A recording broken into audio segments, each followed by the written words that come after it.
Olá a todos, meu nome é Priscila Queiroz, eu sou médica formada pela Faculdade de Medicina da USP e fiz residência de ginecologia e obstetrícia no Hospital das Clínicas da Faculdade de Medicina da USP.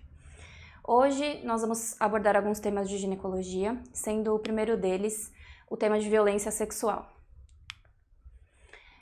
Aqui é um tema que não é tão recorrente nas provas de residência, mas quando ele cai, ele pode garantir alguns pontos que não podem ser perdidos. Então, aqui um exemplo de questão que foi cobrada em 2014, na prova de acesso direto para o R1.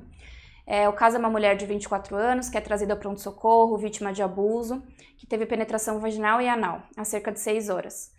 Encontra-se consciente, orientada, desconhece o agressor, refere ciclos menstruais regulares de 28 dias e se encontra no 14º dia do ciclo. Não usa métodos contraceptivos, tem antecedente de epilepsia e usa regularmente a carbamazepina. O exame clínico revela escoriações leves nos membros inferiores, discreta laceração com crosta sanguínea em grande lábio vulvar esquerdo, e o exame especular mostra um conteúdo vaginal compatível com sêmen e um colo epitelizado. Antes da assistência psicossocial, considerando as circunstâncias clínicas, responda a seguinte questão. Ele quer que você cite a droga indicada para contracepção de emergência e os 2 mecanismos de ação que essa droga faz no organismo. A definição de estupro, né? É o ato de constranger alguém mediante violência ou grave ameaça a ter conjunção carnal ou praticar ou permitir com que ele se pratique outro ato libidinoso, sendo crime previsto no artigo 213 do Código Penal Brasileiro. Então é sempre importante citar que estupro não é só a penetração vaginal, anal, mas sim qualquer ação que não esteja de acordo com o consentimento da paciente. Na avaliação inicial é sempre importante a gente priorizar a humanização, o acolhimento e oferecer os direitos que essa paciente tem frente à situação tão difícil que ela está vivendo, né? Então, oferecer uma contracepção de emergência, prevenir infecções sexualmente transmissíveis, garantir que ela tenha direito ao aborto seguro, ou assistência pré-natal, ou oferecer a criança para adoção, evitar a perda de provas periciais que podem ser coletadas no exame físico, estimular a paciente a notificar esse abuso, esse ocorrido, e garantir o acesso ao atendimento multidisciplinar, também com psicólogo, assistente social. Na hora de examinar a paciente é sempre importante ter muito cuidado e garantir o consentimento dela, porque é um momento de muita fragilidade, mas os principais pontos que a gente tem que observar são as mamas, vulva, períneo e ânus, tá? O ímen, principalmente se for uma paciente que referia ser ainda não ter tido relações sexuais, pode evidenciar uma rotura recente. É importante notificar e deixar bem descrito em prontuário essa condição do ímen, se ele está íntegro, se está roto, se a rotura parece recente ou antiga. E também verificar a presença de lacerações vaginais ou perineais, que às vezes podem estar colocando a paciente também em risco de saúde. Também não são incomuns pacientes que se encontram em choque hemorrágico devido a lacerações desse tipo. Então é muito importante a gente observar isso com atenção. A depender da história e do tipo de agravo que a paciente sofreu, também é interessante a gente pensar em coleta de SWAB para pesquisa de espermatozoides ou antígeno prostático específico. Daí vai depender do tipo de abuso que a paciente sofreu, né? Ou a gente pode coletar esse SWAB em vagina, períneo, cavidade oral, região interglútea. Também pode ser colhido na hora do exame físico os exames de biologia molecular para detectar alguns agentes etiológicos que podem causar infecções sexualmente transmissíveis, como gonococo, clamídia, e também culturas vaginais podem ser coletadas nesse momento. Na admissão, os exames laboratoriais que devem ser colhidos são esses do conteúdo vaginal, que a gente já falou no slide anterior, sorologia para sífilis, HIV, hepatite B, C, e a depender da necessidade da paciente de receber a terapia antirretroviral, a gente pode ter indicação de coletar hemograma, glicemia, ureia, creatinina, TGO, TGP, bilirrubinas, que são exames que podem se alterar após o início do uso da profilaxia pós-exposição, tá? Também é sempre importante coletar e deixar registrado em prontuário o beta-HCG da paciente. E alguns desses exames precisam ser repetidos, né? Tanto o exame de conteúdo vaginal quanto a sorologia para sífilis e HIV devem ser repetidos em 6 semanas e depois em 3 meses. E os exames para hepatite devem ser repetidos também em 3 e 6 meses, tá? É importante sempre caracterizar esse tipo de abuso, esse tipo de violência que a paciente está sofrendo, porque as profilaxias para infecções sexualmente transmissíveis não estão indicadas em casos de abuso crônico ou repetido, ou quando a paciente refere que o agressor usou preservativo durante todo o ato. Vamos falar primeiro aqui das infecções não virais, tá? Então, as principais infecções que a gente vai querer evitar que a paciente contraia nesse momento são a sífilis, que a gente vai prevenir fazendo a administração da penicilina benzatina, a gonorreia, fazendo a administração do ceftriaxone intramuscular, a clamídia, oferecendo para ela uma dose única de azitromicina no total de 1 grama, via oral, e a tricomoníase, que vai ser prevenida com o metronidazol, tá? É importante a gente sempre lembrar e evitar, postergar, na verdade, o uso do metronidazol caso a paciente apresente intolerância gastrointestinal, porque isso vai fazê-la ter náuseas, vômitos e vai fazer com que ela não consiga receber a profilaxia adequada para as outras medicações, tá? Então, principalmente se ela precisar de contracepção de emergência ou da profilaxia antirretroviral, é importante a gente esperar um pouco para administrar esse metronidazol para garantir o efeito das outras medicações. Se a paciente, por acaso, estiver gestante, também é importante evitar no primeiro trimestre de gestação, tá? Das infecções virais, a profilaxia de hepatite B vai estar indicada caso o contato tenha sido suspeito ou confirmado com sêmen. Às vezes a paciente pode não se lembrar, pode não ter percebido. Então, na dúvida, a gente considera que houve o contato, ou com sêmen, ou com sangue, ou com qualquer outro fluido corporal do agressor. Se a paciente for imunizada, ou se o agressor for sabidamente vacinado, às vezes é um agressor já conhecido pela paciente, ou se o abuso for crônico, nenhuma profilaxia está indicada. Caso a paciente não tenha completado o esquema vacinal ou nunca tenha se vacinado e o agressor é desconhecido, a sorologia dele, aí sim a gente tem indicação de administrar tanto a vacina para hepatite B quanto a imunoglobulina hiperimune na dose de 0,6 ml por quilo, uma dose única, tá? Essa profilaxia tem que ser feita até 14 dias da exposição.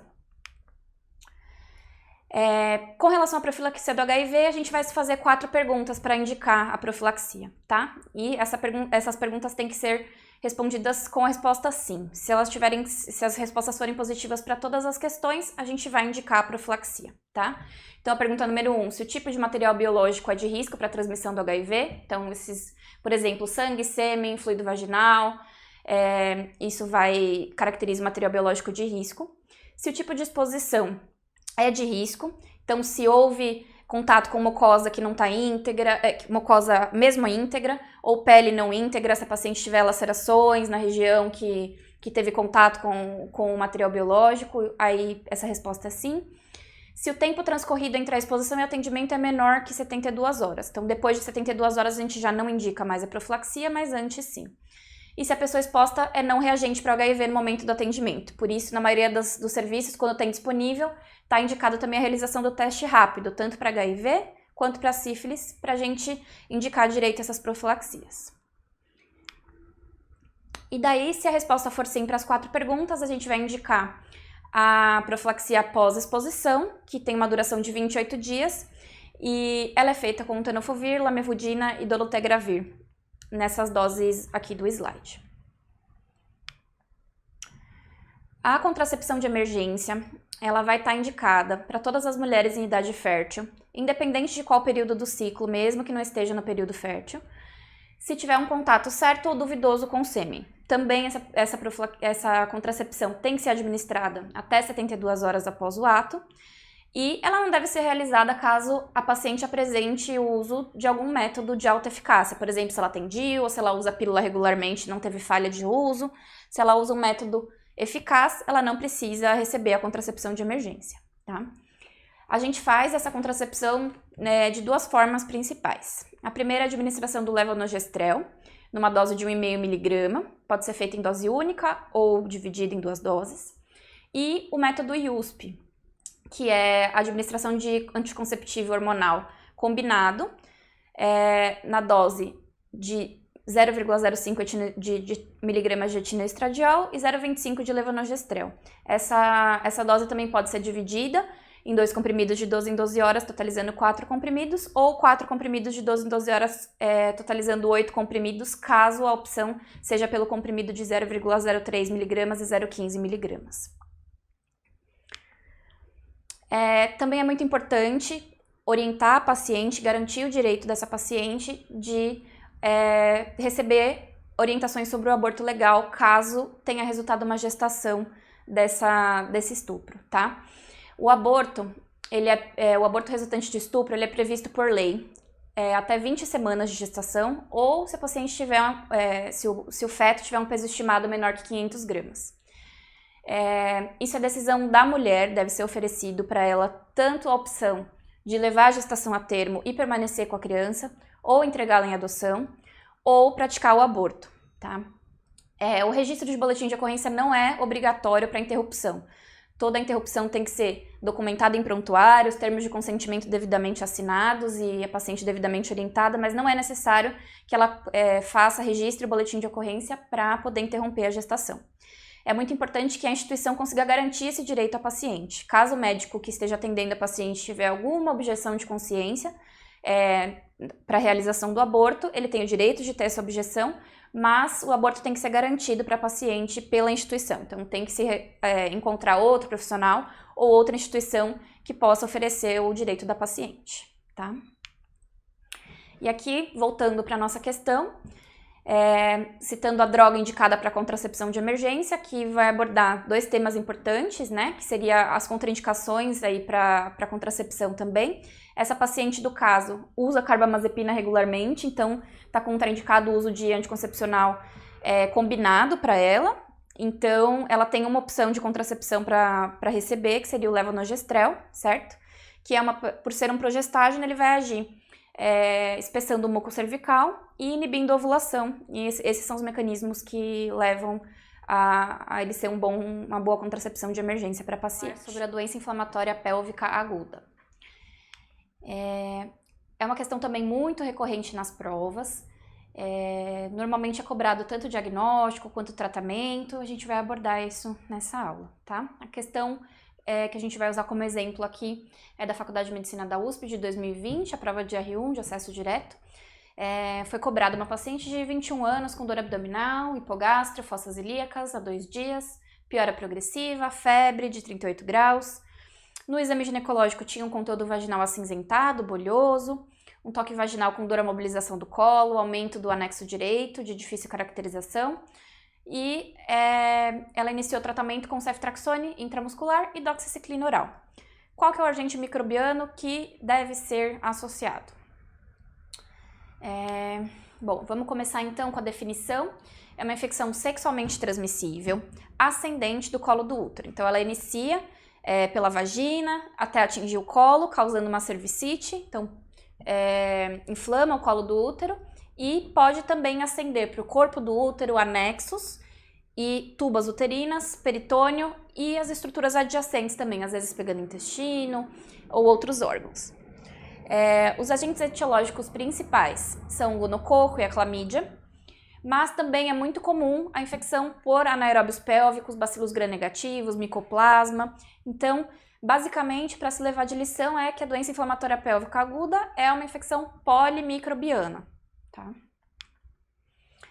O diagnóstico é feito através de critérios maiores e menores. A gente tem 3 critérios maiores, que são a dor pélvica, a dor em região anexial e a dor à mobilização do colo. Esses 3 critérios precisam estar presentes para fazer o diagnóstico. E também a gente tem os critérios menores, que são febre, uma secreção vaginal patológica que não é muito bem definida, as características dela, a gente vai conversar um pouquinho mais para frente sobre isso, os marcadores inflamatórios aumentados ou uma leucocitose no hemograma e a identificação dos agentes etiológicos através na secreção endocervical, através de biologia molecular ou cultura. Para fechar o diagnóstico, a gente precisa dos 3 critérios obrigatórios ou maiores, mais um critério adicional. Também existem outros sintomas que não são critérios, mas que estão relacionados muito comumente com a infecção, que é a dispareunia, principalmente por causa da inflamação do colo vaginal e do acometimento dos ligamentos de suspensão do útero, de sustentação do útero, que também podem estar inflamados. Então, no momento da relação sexual, a mobilização desse útero pode levar a dor pela paciente.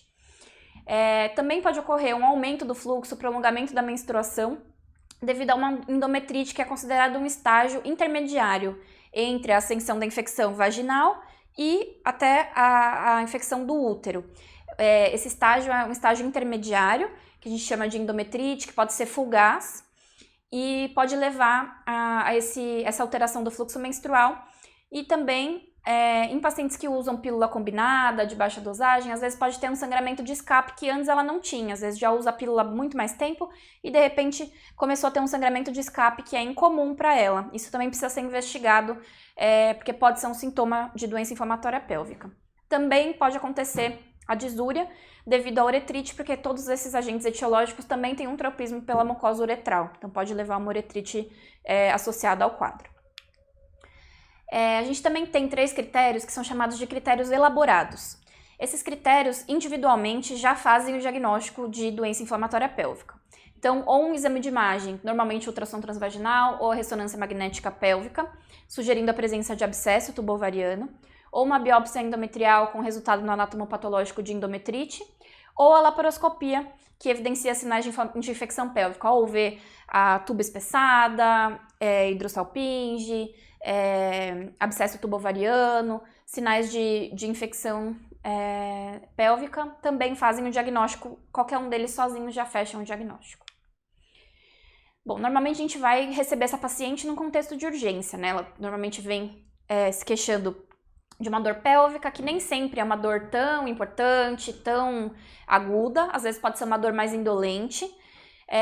Normalmente ela se queixa de algum corrimento vaginal, falam que teve febre, estão tendo dispareunia. Normalmente essas são as queixas principais que a paciente vai trazer para você. E por ser uma infecção, e uma infecção de um órgão muito vascularizado, também não é incomum a gente verificar a paciente em estado de sepse associado à infecção. Então é muito importante a gente avaliar essa paciente no estado geral, sinais vitais, principalmente aferir temperatura e frequência cardíaca, que são as 2 coisas que se alteram mais precocemente, tá?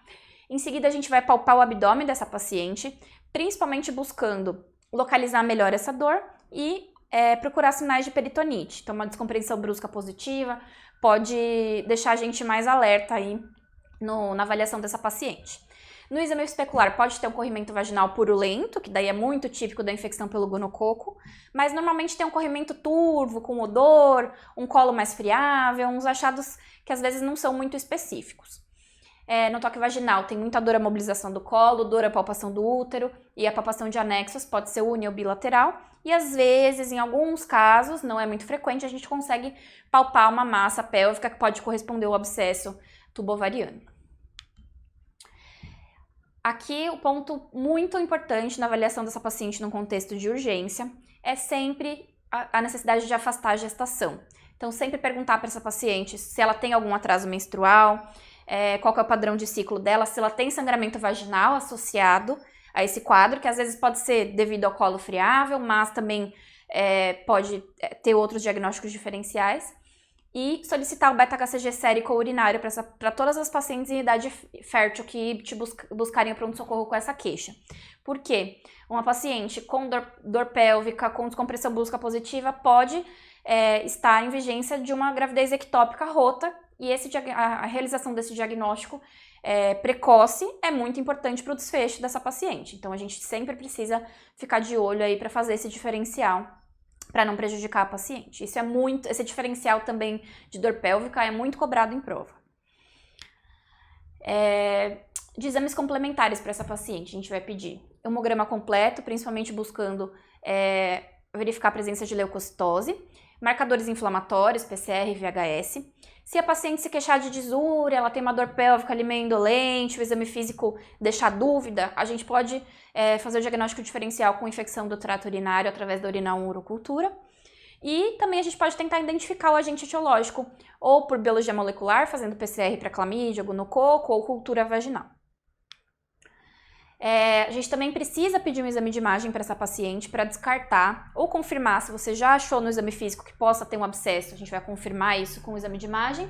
Ou a gente vai excluir a presença de abscesso tubovariano através do ultrassom transvaginal, que é a primeira escolha para a gente na urgência, tá? A ressonância magnética de pelve é um exame que tem uma acurácia para fazer o diagnóstico de doença inflamatória pélvica muito superior ao ultrassom, semelhante à eficácia da laparoscopia, porém não é um exame que a gente tem disponível aí na urgência, é um exame demorado que não deve ser a primeira escolha para a gente poder fazer esse diagnóstico, tá? No ultrassom transvaginal, a gente vai olhar alguns parâmetros que são sugestivos de doença inflamatória pélvica, que seriam o espessamento da parede tubária, o acúmulo de líquido nas tubas, o sinal da roda dentada, que é esse sinal que a gente mostra aqui, que são como se fossem esses septos aqui intratubários que fazem parecer uma rodinha. Aqui a dilatação, o acúmulo de líquido nas tubas, e os septos também. E o achado de abscesso tubovariano também são sugestivos de que a gente está lidando com uma paciente que está com uma doença inflamatória pélvica. A gente pode fazer o tratamento dessa paciente ambulatorial, uma vez que a gente fechou o diagnóstico, ou intra-hospitalar. E a gente vai usar esses critérios para definir se a paciente pode ser tratada domiciliarmente ou se ela precisa ser internada para ser tratada com antibiótico endovenoso, tá? Os critérios de internação vão ser a presença de abscesso tubovariano, pacientes imunossuprimidas, HIV, lúpus, em uso de imunossupressão, essas pacientes precisam ser internadas para receber antibiótico endovenoso. As pacientes que usam o dispositivo intrauterino. Se ocorreu uma falha da antibiótico-terapia via oral, você tentou tratar essa paciente ambulatorialmente, mas ocorreu uma falha, ela não melhorou, continuou tendo febre, aí você precisa internar essa paciente para tratar. Se ela chegar no pronto-socorro apresentando instabilidade hemodinâmica, ou queda do estado geral, ou náuseas, vômitos que não vão possibilitar a paciente de tomar essa medicação adequadamente, via oral, também essa paciente precisa ser internada. Se a paciente está gestante, e se você tem uma dúvida diagnóstica, se você ainda não descartou apendicite, não descartou gravidez ectópica, também você precisa manter essa paciente em observação e internação até a elucidação diagnóstica do caso. Então, as opções de tratamento que a gente tem. Se essa paciente vai ser tratada ambulatorialmente, a gente pode utilizar o ceftriaxone ou a cefotaxima intramuscular, a doxiciclina via oral por 14 dias, e o metronidazol via oral de 12 em 12 horas. Existem alguns protocolos que orientam que talvez não tenha necessidade de usar o metronidazol em todos os casos, tá? Mas pela recomendação do Ministério da Saúde, essas são as principais opções terapêuticas que a gente tem. O tratamento hospitalar pode ser feito com a cefoxitina, mais doxiciclina ou clindamicina, ou clindamicina e gentamicina, ou ampicilina sulbactam mais a doxiciclina. Tem essas três opções aí de tratamento, tá? Bom, o importante é a gente frisar que toda paciente, mesmo as que estão submetidas ao tratamento ambulatorial, elas precisam ser reavaliadas em 48 a 72 horas. Então, a doença inflamatória pélvica é uma doença, uma paciente que você não vai fazer o diagnóstico, dar o tratamento e mandá-la para casa sem reavaliação. Você sempre tem que reavaliar essa paciente, tá? Para buscar avaliar se ela respondeu bem ao tratamento via oral que você propôs, tá? Então, se ela melhorou do estado geral, se ela parou de ter febre, se ela melhorou da dor, e eventualmente até fazer um controle laboratorial aí desses marcadores inflamatórios para ter certeza que a paciente melhorou, a depender do estado que ela tiver na primeira avaliação, tá? Se você optou por internar essa paciente, então ela fechou algum dos critérios ali de internação, você vai manter esse tratamento endovenoso por 24 a 48 horas. Ainda com a paciente internada, vai ocorrer a troca da medicação para via oral para ver se essa paciente vai continuar apresentando melhora, tanto clínica quanto laboratorial.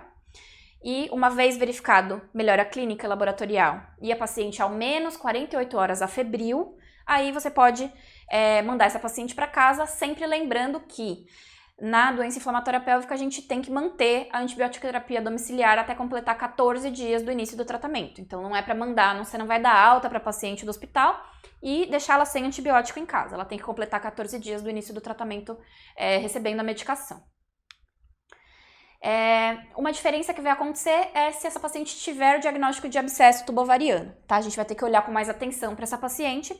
Como eu disse, alguns protocolos orientam que talvez você não precisa dar metronidazol ou clindamicina para todas as pacientes que tiveram diagnóstico de doença inflamatória pélvica, porém, é consenso de que se essa paciente apresenta abscesso tubovariano no exame de imagem, é obrigatório o uso do metronidazol, clindamicina ou ampicilina com sulbactam na prescrição, que são os antibióticos capazes de cobrir os micro-organismos anaeróbios que vão estar no abscesso, tá? Quando que a gente tem que abordar cirurgicamente esse abscesso? Sempre que ele tiver sinais de ruptura, então se a paciente tem sinais de peritonite no exame físico, ou se verifica-se uma moderada ou grande quantidade de líquido livre na cavidade abdominal, aí está indicada já a laparotomia para avaliação dessa paciente, para abordagem cirúrgica desse abscesso. Ou se, em vigência de tratamento endovenoso com antibiótico-terapia, ela apresentar um aumento do diâmetro do abscesso. Se esse abscesso mantiver o seu diâmetro máximo igual, ou se ele estiver reduzindo de tamanho, normalmente esse controle de imagem é feito com um intervalo de 48 horas depois da internação, se ele ficou igual, ou se ele diminuiu de tamanho, isso significa que a paciente está apresentando melhora clínica e está, na verdade, melhora do exame de imagem, então essa paciente está em melhora da infecção. Se a gente faz esse controle em 48 horas, o abscesso aumenta de tamanho, isso é um critério para a gente precisar abordar cirurgicamente a paciente. Uma paciente que teve diagnóstico de abscesso tubovariano, mesmo que não precisou ser abordado, que está em melhora, e você vai dar alta para essa paciente, porque ela já está 48 horas afebril, com antibiótico via oral, você vai manter antibiótico-terapia domiciliar até completar 21 dias do início do tratamento. Então muda, sem o abscesso 14 dias, com o abscesso 21 dias. É muito importante a gente lembrar que a doença inflamatória pélvica é uma doença, uma infecção sexualmente transmissível, os agentes etiológicos são de transmissão sexual, então a gente precisa lembrar sempre de solicitar as outras sorologias de infecções sexualmente transmissíveis para a paciente, orientar o rastreamento adequado de alterações cervicais relacionadas ao HPV, que também é uma das infecções sexualmente transmissíveis que podem estar presentes, então sempre orientar que essa paciente que tem essa infecção, ela pode ter uma infecção pelo HPV também, então é importante orientar o rastreamento adequado com a compostologia oncótica, de acordo com as recomendações do Ministério da Saúde, e orientar que essa paciente tem que buscar avaliação e tratamento de parceiros ou parceiras, tá? E principalmente em casais homoafetivos, às vezes são duas mulheres que compartilham brinquedos sexuais, também é muito importante se atentar a esse fato, que não é por ser só uma cervicite, uma infecção do útero, que a parceira pode, não necessariamente vai ter a infecção. Ela pode sim estar com uma infecção ou latente ou já com uma infecção, com uma doença clínica. Então é importante orientar, avaliar e tratar, mesmo parceiros assintomáticos, tá? Se a paciente teve diagnóstico de doença inflamatória pélvica e ela utiliza o DIU, é consenso que a retirada do DIU não tem benefício no tratamento da infecção, tá? Mas, se for optado pela retirada ou por uma falha de tratamento, uma falha da antibiótico-terapia, a paciente não está melhorando, ou a paciente opta por tirar o DIU, é importante a gente fazer a retirada apenas após 6 horas do início da antibiótico-terapia, para evitar a disseminação desses agentes etiológicos, dessa infecção na cavidade abdominal, tá? Isso pode piorar a infecção da paciente. Então, sempre aguardar ou 6 horas ou a segunda dose do antibiótico para poder fazer a retirada do DIU. Outros pontos importantes a serem abordados na dúvida diagnóstica de doença inflamatória pélvica, não fecha os critérios, não tem critérios menores, aqueles critérios são necessários para fazer o diagnóstico, mas se existe dúvida diagnóstica, é muito importante tratar essa paciente. Por quê? Os efeitos colaterais da medicação vão ser muito, muito inferiores às complicações, à gravidade das complicações que podem acontecer por uma doença inflamatória pélvica não tratada, tá? Essas complicações são frequentes e são graves. Como exemplo, a gente tem a infertilidade, o aumento do risco de gestação ectópica numa futura gestação e a dor pélvica crônica, causada pelas aderências pélvicas que são feitas após a infecção ser tratada. Então, é muito importante a gente, na dúvida, trate a paciente para que ela não seja submetida a essas sequelas aí que a doença pode ter. Então, aqui na nossa questão, voltando, essa paciente tem um exame físico sugestivo de um abscesso tubovariano, porque ele fala aqui que a região anexial tem aumento e difícil de caracterização, então essa paciente está recebendo já o ceftriaxone e doxiciclina, mas precisa ser associado o metronidazol, tá? Para poder completar o tratamento da paciente. Vamos dar continuidade às aulas de ginecologia.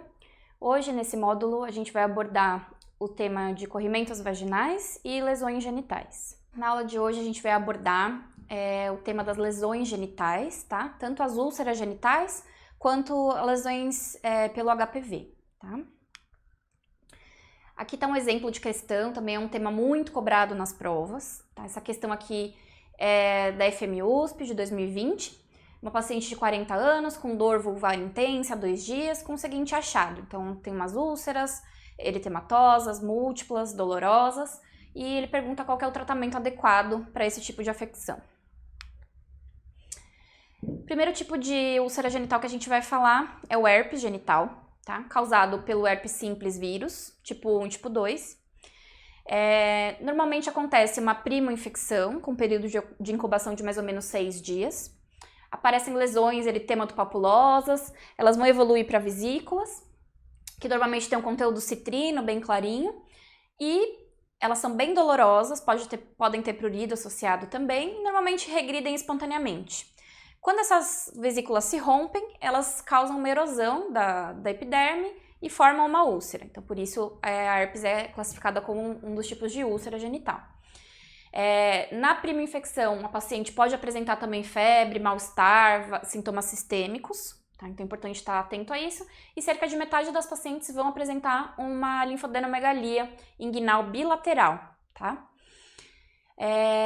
Depois que a gente teve a prima infecção, essa infecção ela pode ficar latente nos gânglios sensitivos e pode ser reativada caso a paciente apresente algum trauma no local ou algum estresse físico, emocional ou alguma outra infecção. Ela pode recorrer dessas lesões que normalmente tendem a ser um pouquinho menos intensas, um quadro clínico mais leve, normalmente sem sintomas sistêmicos associados. E a paciente pode apresentar alguns sintomas prodrômicos antes do aparecimento das lesões. Então, às vezes, a paciente pode se queixar de uma coceira, uma queimação no local, antes das vesículas aparecerem, tá? A regressão também é espontânea. Lembrando sempre, aqui fazendo link com a obstetrícia, que as lesões herpéticas ativas são indicação de parto cesariano nas gestantes, tá? Então, sempre ficar atento a isso. Então, aqui estão alguns exemplos de imagens da herpes genital. Então, aqui as vesículas, com conteúdo citrino, bem clarinho, no fundo eritematoso. E depois que a vesícula se rompe, ela tende a formar essa ulceração, que é bem típica, aqui as úlceras múltiplas normalmente. O segundo tipo que a gente vai abordar de úlcera é a sífilis primária. Ela é causada pelo Treponema pallidum, também é chamado de cancro duro quando a gente faz o diagnóstico da úlcera. Tem um período de incubação de 10 a 90 dias e normalmente é uma úlcera única, indolor, com uma base endurecida e um fundo limpo, e que desaparece espontaneamente. Então, a gente pode imaginar que na mulher é muito difícil fazer o diagnóstico da sífilis primária, porque ela é uma úlcera que dá pouquíssimos sintomas e que na mulher pode estar dentro do canal vaginal, às vezes no colo uterino. Então, essa mulher basicamente só vai ter o diagnóstico se ela teve alguma história de contato e foi buscar tratamento, foi buscar avaliação, ou se ela de repente for examinada enquanto do aparecimento da úlcera, mas normalmente elas não se queixam, a não ser que a úlcera seja vulvar, visível, mas é muito difícil a gente fazer esse diagnóstico. Normalmente a gente vê essas úlceras mais em homens, mais frequente. A adenopatia inguinal bilateral indolor também pode estar presente em grande parte dos casos, mas também é algo muito oligossintomático que a gente acaba não fazendo diagnóstico na maioria das vezes. O terceiro tipo de úlcera genital é o cancroide, ou cancro mole, causado pelo Haemophilus ducreyi. O risco de infecção quando a gente tem contato com esse tipo de bactéria é de cerca de 80% durante a relação sexual. Então, é uma doença bem contagiosa. Normalmente são lesões múltiplas, que se autoinoculam, dolorosas, também mais frequentes em homens, tá? Os contornos da lesão são edemaciados, com fungo irregular, um exudato necrótico, amarelado, um odor forte. Normalmente lesões friáveis, como a gente pode ver aí na imagem, tá? O bacilo também pode afetar os linfonodos e também causar a fistolização desses linfonodos, principalmente os inguinais, tá? Outro tipo que a gente tem é o linfogranuloma venérea, é uma doença causada pela clamídia, principalmente os sorotipos L1, L2 e L3. Também causa uma linfadenopatia inguinal, tá? E ela tem algumas fases. Na inoculação da clamídia, aparece uma pápula, uma pústula, que desaparece espontaneamente. Daí, os linfonodos são acometidos, pode ter uma linfadenopatia, vai depender do local onde ocorreu a inoculação. E depois disso, a gente vai observar sequelas desse acometimento linfonodal, que normalmente são a supuração, fistulização dos linfonodos. Sintomas sistêmicos também são comuns. E essa afecção dos linfonodos pode levar a elefantíase genital, fístulas retais, vaginais, até estenose retal. Então, é uma doença que pode deixar muita sequela. O linfogranuloma venéreo essa imagem aqui é muito típica, tá? A gente vê os linfonodos acometidos. Esse é um linfonodo ainda não fistulizado, tá? A donovanose é um outro tipo de úlcera genital causada pela Klebsiella granulomatis. É uma infecção sexualmente transmissível crônica e progressiva, que vai evoluindo se a gente não trata. É uma ulceração com uma borda plana, hipertrófica, sangra fácil e pode se tornar até uma lesão vegetante se não tratada. E também tem a configuração em espelho pela autoinoculação das lesões. Aqui são exemplos de imagem de pacientes acometidos com donovanose. Então, bem comum essa lesão em espelho, onde a pele tem contato de um lado com o outro, a lesão acaba ficando parecida aí. E aqui é uma lesão um pouquinho mais vegetante, para dar outro exemplo aí para vocês. Bom, como a gente faz o diagnóstico das úlceras genitais? Essa parte costuma ser bastante complicada, bastante difícil. Não é todo lugar que a gente tem acesso à microscopia, tá? O ideal seria que a gente fizesse sempre uma avaliação e o diagnóstico etiológico dessa úlcera. Então, fazer um exame a fresco do raspado, do exudato da lesão, e o exame bacterioscópico microscópico da lesão. No caso do treponema pallidum, existe disponível a microscopia de campo escuro, que a gente pode lançar a mão para fazer o diagnóstico, que é essa imagem que a gente está vendo aí no slide. Também a gente tem como recurso, em alguns lugares, a biologia molecular, então PCR para clamídia, as sorologias também séricas, né, para sífilis, para herpes também normalmente estão disponíveis, mas normalmente, na maioria dos lugares, a gente não tem esses recursos. Então, a gente acaba fazendo um diagnóstico sindrômico de úlcera genital, né? Que não é o ideal, mas a gente às vezes acaba tendo que fazer dessa forma. Importante também frisar que úlceras que têm uma evolução maior que 30 dias, principalmente se você já tratou essa úlcera e ela não melhorou, ela continua evoluindo ou ficou igual, devem ser biopsiadas. Lembrar sempre, todas as úlceras que a gente falou até agora são de transmissão sexual, então é sempre importante lembrar de coletar outras sorologias, mesmo que a gente faça o diagnóstico etiológico de outra DST, outra IST, a gente coletar sorologias, principalmente para HIV, tá? Uma coisa importante é que a presença da úlcera, pela quebra da barreira da epiderme, pode aumentar o risco de contaminação pelo HIV, infecção pelo HIV dessa paciente. Então, além da úlcera por si só, de tratar o sintoma, é muito importante que essa úlcera seja tratada para evitar esse aumento do risco de contrair HIV também, tá? O tratamento, o ideal é que ele seja específico, que a gente faça o diagnóstico etiológico e trate especificamente a úlcera que a gente está avaliando. Porém, o Ministério da Saúde recomenda o tratamento sindrômico. Então, basicamente, se a gente não consegue fazer o diagnóstico etiológico dessa úlcera, a gente vai tratar todos os tipos de úlcera para paciente. O efeito colateral das medicações é muito menos mórbido do que a gente evitar deixar de tratar uma infecção sexualmente transmissível e, além de não tratar aquela paciente, também fazer com que ela transmita para outras pessoas a infecção, tá? Então, para herpes, a gente utiliza no primeiro episódio o aciclovir, de 8 em 8 horas, 400 mg de 8 em 8 horas por 7 dias, e na recidiva a gente usa essa mesma dose por 5 dias. O tratamento precoce do herpes reduz a intensidade, a duração do episódio e previne recorrência. Outras opções de medicações possíveis são o valaciclovir e fanciclovir, que têm eficácia semelhante ao aciclovir, mas normalmente são mais caros e normalmente não estão disponíveis no SUS, então a gente normalmente usa o aciclovir. Para sífilis primária, o tratamento indicado é a penicilina benzatina. Aqui está um quadro falando sobre o tratamento e algumas observações do tratamento das outras úlceras. O cancroide a gente trata com azitromicina, o linfogranuloma venéreo, por se tratar de uma infecção por clamídia, a gente usa a doxiciclina. Só frisando que o tratamento aqui do linfogranuloma é de 21 dias a duração. Então, um tratamento bem longo que precisa ser bem orientado para a paciente. E a donovanose a gente também trata com a doxiciclina por 21 dias, tá? Sempre lembrar de orientar, convocar e tratar parceiros e parceiras da paciente, mesmo que estejam assintomáticos, coletar todas as sorologias para infecções sexualmente transmissíveis, HIV, sífilis, hepatite B e C, e lembrar de fazer o tratamento sindrômico da úlcera genital caso a gente não tenha o diagnóstico etiológico, a gente não consiga achar o agente etiológico da úlcera.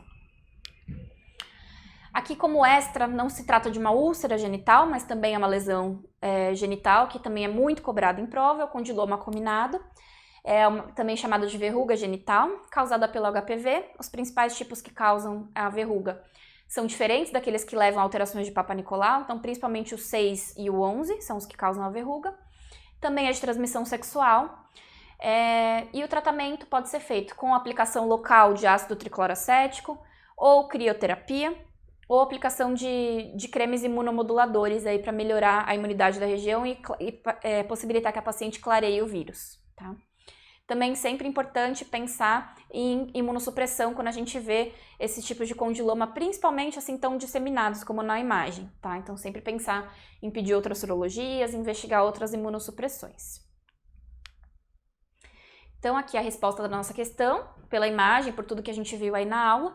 Essa imagem é muito sugestiva de uma lesão causada pela herpes, pelo vírus da herpes, e um dos tratamentos recomendados aí seria o valaciclovir, que é uma das opções que a gente tem além do aciclovir para tratar esse tipo de úlcera.